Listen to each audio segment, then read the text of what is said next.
Je m'appelle Amara et j'ai 17 ans, mais je semble être la seule à y croire. Ne vous trompez pas, je vais tout vous dire et je suis sûre que vous serez d'accord avec moi. Mais avant tout, cliquez sur abonnez-vous et aimez cette vidéo où je pourrais juste apparaître hanter vos rêves ce soir, si vous ne le faites pas, ok ? Allons-y. Je me souviens que j'avais 15 ans lorsque mes parents ont déménagé en Inde depuis l'Inde.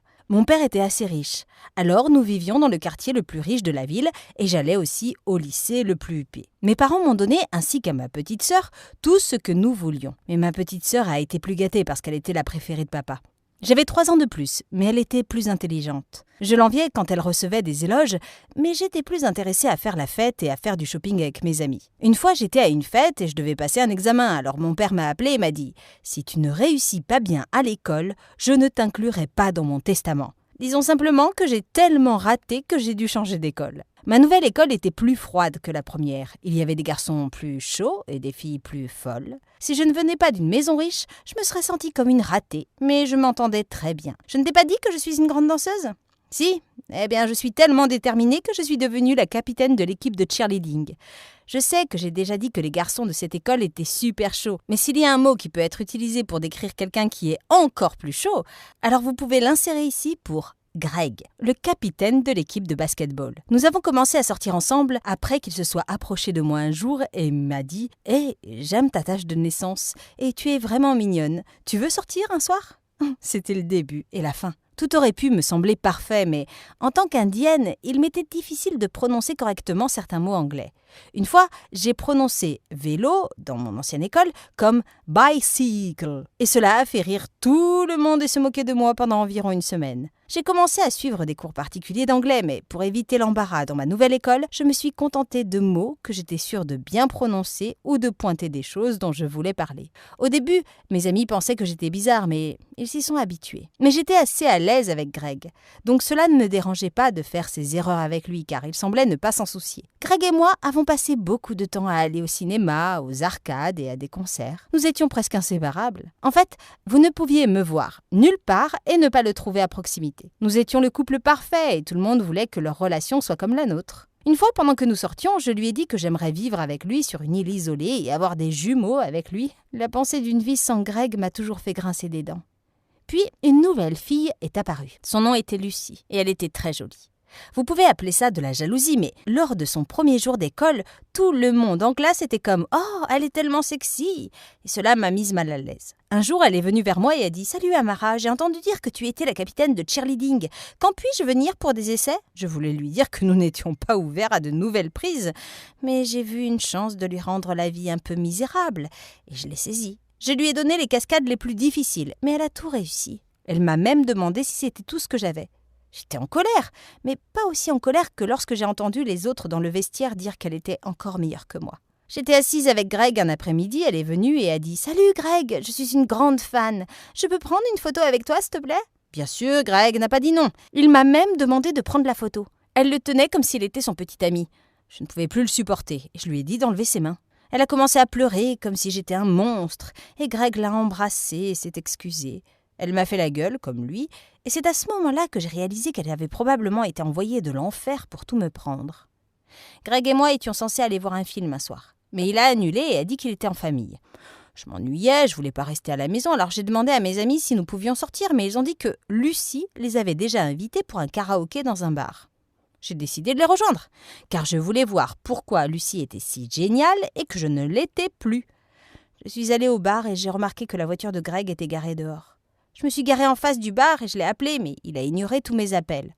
Ensuite, il est sorti du bar en tenant Lucie par la taille et il riait comme des amants. Je suis sortie et quand Greg m'a vue, il s'est figé. J'ai commencé à marcher vers eux lorsqu'un conducteur ivre m'a renversée. J'ai été heurtée par une deuxième voiture qui m'a un peu écrasé le crâne et je suis tombée inconsciente. C'est ce qui a conduit à mon coma. Je me souviens de mon premier réveil. Je pensais que je venais de me réveiller d'un sommeil profond. Mais j'avais toutes ces affaires médicales sur mon corps et ma famille était excitée. J'ai demandé depuis combien de temps j'étais inconsciente et ils m'ont dit 13 ans. J'avais déjà 30 ans. J'ai pleuré, j'ai essayé de rattraper le temps. Ma petite sœur en avait fini avec le collège et venait de décrocher un emploi à revenu élevé. Même dans mon état, je me sentais toujours envieuse. Les médecins étaient ravis et ont informé mes parents qu'ils me laisseraient partir quand ils auraient terminé certains tests. Mais le lendemain, je ne pouvais plus parler, je suis retombée dans le coma et je ne me suis plus jamais réveillée. Eh bien, jusqu'à maintenant. 20 ans plus tard. Tu sais que quelqu'un peut se réveiller d'un coma pendant 1 jour ou 2, puis repartir? Maintenant tu sais, c'est cadeau. Alors, comment me suis-je réveillée? Tout le monde, y compris les médecins, était sur le point de renoncer à moi parce qu'ils pensaient que je ne me réveillerais plus jamais. Ensuite, ma sœur s'est souvenue que j'aimais écouter de la musique. Alors elle a pris des écouteurs et les a mis sur moi. Je ne me souviens pas beaucoup de mon coma, mais j'ai entendu une chanson familière et j'ai suivi le son. Étonnamment, j'ai ouvert les yeux. Les médecins ont dit que mon cerveau s'était recablé au fil des ans, jusqu'à ce que les connexions soient suffisantes pour que je me réveille. Mais ma sœur pense toujours que la musique m'a réveillée. Sais-tu également que les personnes se réveillant d'un coma et parlant une langue étrangère peuvent devenir de vrais locuteurs de cette langue? Ouais, ça s'appelle aphasie bilingue. Cela se produit lorsqu'une zone du cerveau qui connaît une langue est endommagée et qu'une autre zone reste intacte. Je pouvais à peine parler ma langue maternelle et quand ma sœur a continué de me parler dans notre langue, je n'ai pas pu répondre. Je lui ai parlé en anglais et j'ai été choquée par ma fluidité. J'ai essayé de prononcer les mots que je trouvais difficiles et c'était si facile. Mes parents n'étaient pas là et quand j'ai demandé, j'ai découvert qu'ils étaient morts il y a 5 ans.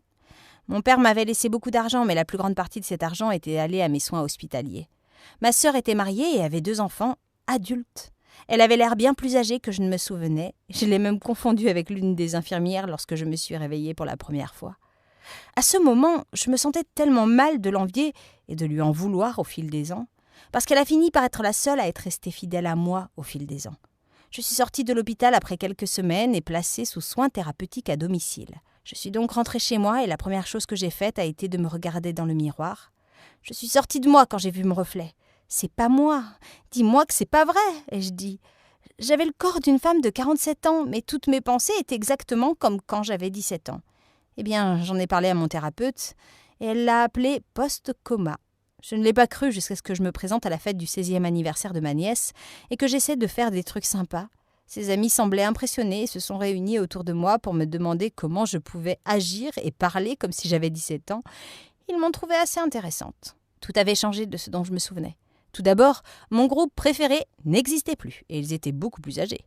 Il n'y avait plus de baladeurs ou de Game Boy et ils ont tous été remplacés par des choses que ma sœur appelle iPod et PlayStations.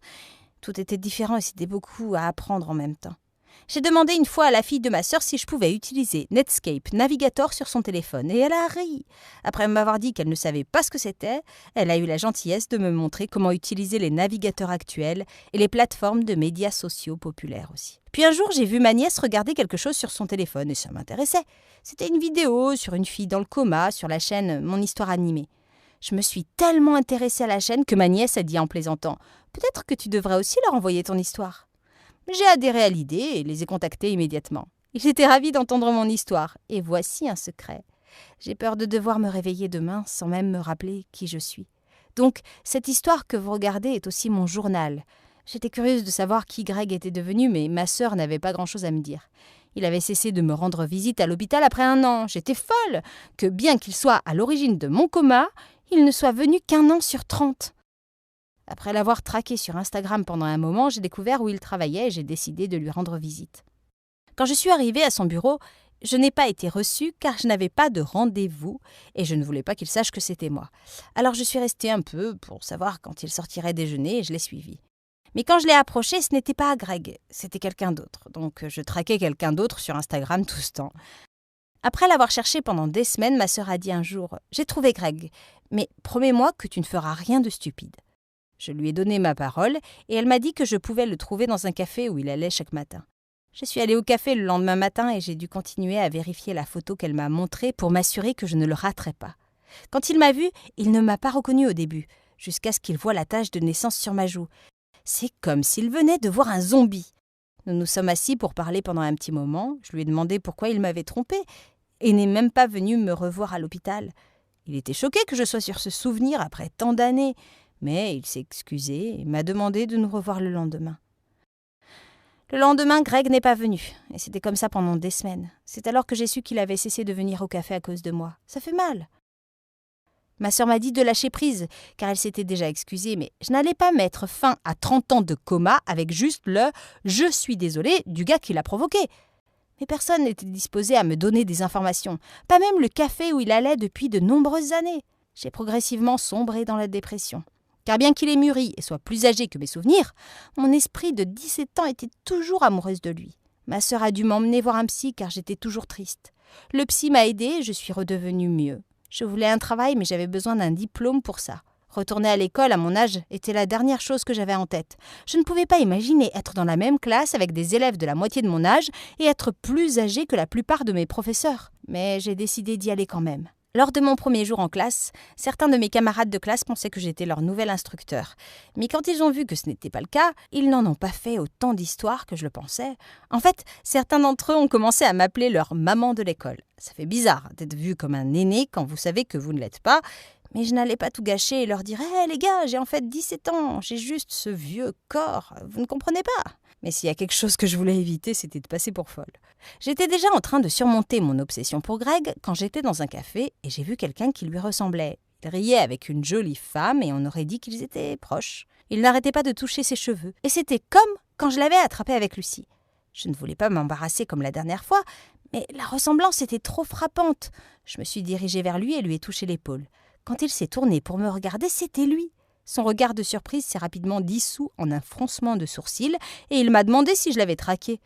J'étais sur le point de répondre quand j'ai remarqué la bague à son doigt. Je me suis demandé pourquoi je ne l'avais pas vue la dernière fois que nous nous sommes rencontrés. Maintenant, je sais qu'il a pu passer à autre chose, mais j'étais vexée qu'il puisse être si tranquille pour se marier après m'avoir abandonnée à l'hôpital.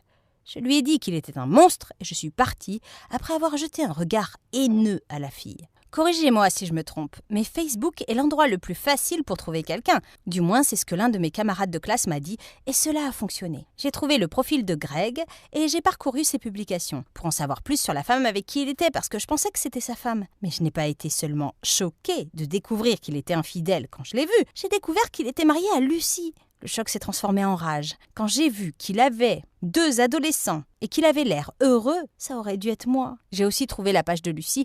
J'ai dû m'empêcher de commenter des choses désagréables partout sur ses photos. 30 ans plus tard, je voulais toujours me venger. Je me suis souvenue de la dame du café et une idée m'a frappée. Je pensais que ça allait être difficile parce que je pensais que Greg ne reviendrait pas au café, mais le destin était de mon côté. Je ne l'ai pas vu là-bas pendant quelques semaines, mais il est revenu. Avec la même femme. J'ai tenu le menu pour qu'il ne me remarque pas et j'ai pris un enregistrement vidéo pendant qu'ils s'embrassaient passionnément. C'était juste le moment parfait. Je n'ai pas ouvert mon compte Facebook avec mon vrai nom ou mes photos. J'ai donc rapidement mis en ligne la vidéo et j'ai tagué Lucie et Greg. J'ai sous-titré l'article comme suit. Un tricheur ne change jamais @Greg et ce qui doit arriver arrive @Lucie. Le message a reçu des centaines de vues et de commentaires, y compris ceux haineux et tristes de Lucie et Greg. J'ai enfin pris ma revanche.